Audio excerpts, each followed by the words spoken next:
In this video, I'm going to take one example and apply quicksort algorithm on that example. Here, I'm going to choose first element, means 7 is taken as a pivot element. 7 is taken as a pivot element. And the name of the array here is A. A is taken as the name of the array. And the index value start from 0 to 8. And LB indicates the lower bound of the array and UB indicates the upper bound of the array. Simple thing is find out the proper place of pivot element. Those element which is less than that of pivot element means less than 7 is should be in the left side of the pivot element, and those element which is greater than of this pivot element means this greater than 7 for that element should be kept in the right side of the pivot element. Then next is we are going to take two variables here, start variable and end variable.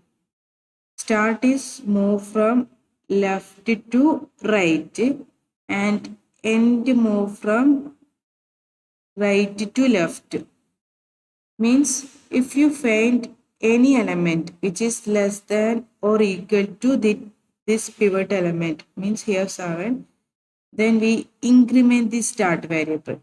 So the start become in index 1 like that. If we are finding an element which are greater than the pivot element, then we decrease until we find the less than that of pivot value. So this end variable decrement like that. For example, here start from index 0, checking the value 7.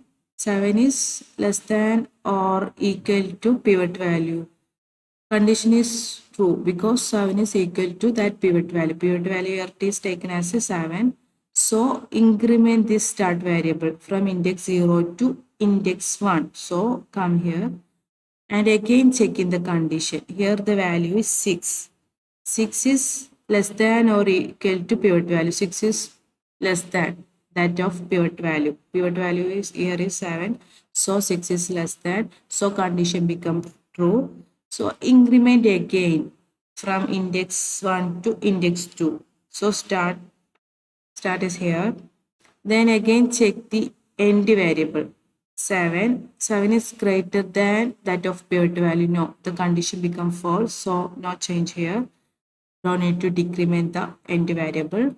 Then after that, this after this we swap the values. Means we swap the a of start with a of end. That value swapped here, showing that the value 10 becoming last index means 8th, and the 7 becoming in index 2. So again check the condition. Here start here. So the 7 is less than or equal to that of pivot. Again check. 7 is is equal. So increment the start variable again and again check the value 5. 5 is less than. So condition become true. Again increment the start variable. Start become here in index 4. 9. 9 is not less than or equal to pivot. So condition become false. So the start variable here stopped. Then check the end variable 10. 10 is greater than pivot value 7. So condition become true. So decrement this end variable. So the index become here 7th. So again check the value 15. Here 15. 15 is also greater than. So condition become true. Again once more decrement the end variable. So end came here in index 6 and the start in index 4. Okay. Then the next swap. After that swap the values. 1 become here in index 4 and 9 become in index 6. Again check. Start. The value is 1. 1 is less than that pivot value. Pivot value here is so increment the start variable. So it came here and again check 2. 2 is less than that pivot value. So increment that start. So start came here. Then again check 9. 9 is not less than. So condition become false. So stopped here. Then check the end value. 9 is greater than. So decrement one position. So end become here. So here end variable become greater than start variable.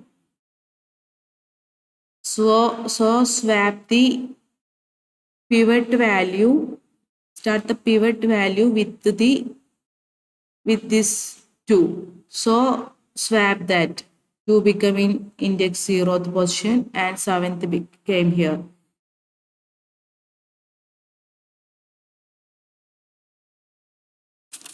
Again, after that, again taken the left side and the right side of that pivot and apply the same procedure again. Means 2 is taken as a pivot value and again those element which is less than that 2 become in left side and greater than that of pivot element become in right side and apply the partitioning and so on until we get the correct position all the elements. Means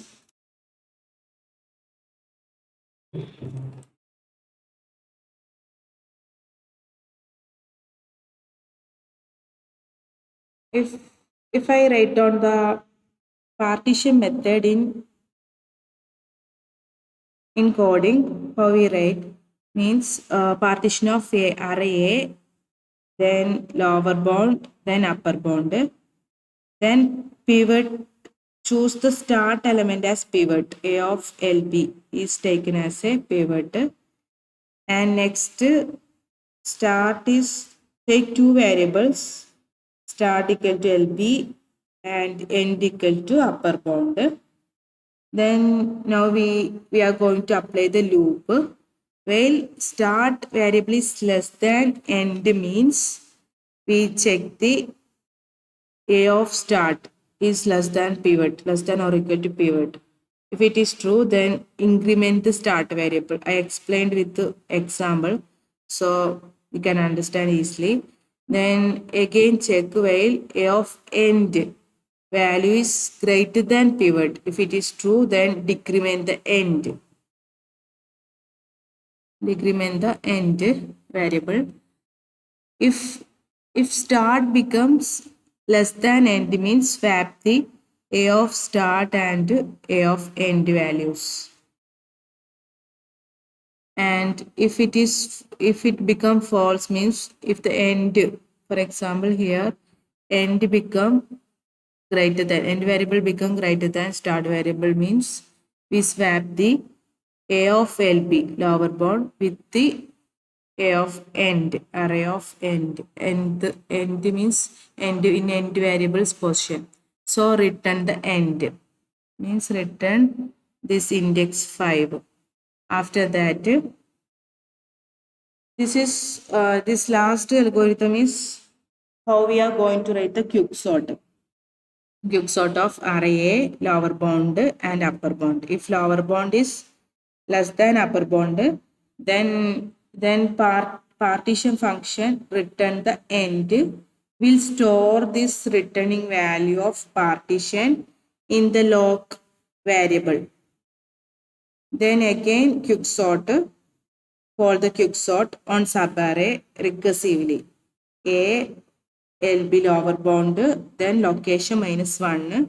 Then after that again call the quicksort of A location +1. Here we see from A, then lower bound LB to location here is 5 -1 4, so 0 to 4. Apply the quicksort recursively. Then after that apply from A to array A to location +1 means 5 + 1 6, 6 to UB upper bound. Here means upper bound. Thank you.